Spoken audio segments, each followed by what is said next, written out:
Mark 7.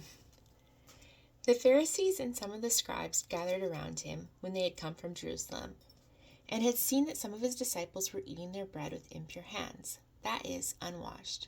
For the Pharisees and all the Jews do not eat unless they carefully wash their hands, thus observing the traditions of the elders. And when they come from the marketplace, they do not eat unless they cleanse themselves.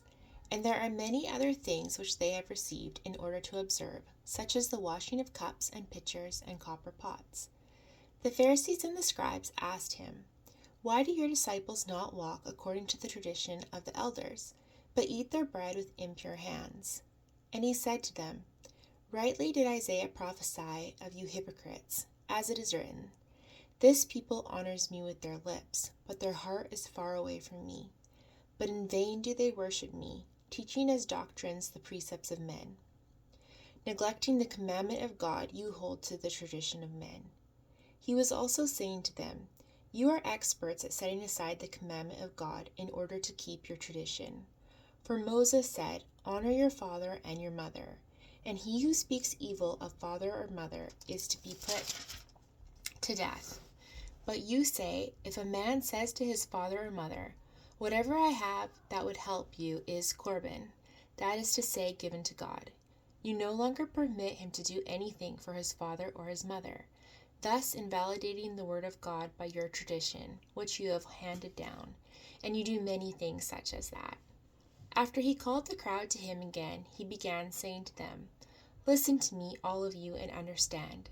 There is nothing outside the man which can defile him if it goes into him, but the things which proceed out of the man are what defile the man. If anyone has ears to hear, let him hear." When he had left the crowd and entered the house, the disciples questioned him about the parable. And he said to them, "Are you so lacking in understanding also?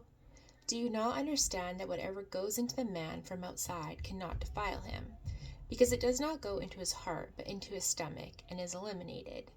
Thus he declared all foods clean. And he was saying, that which proceeds out of the man, that is what defiles the man.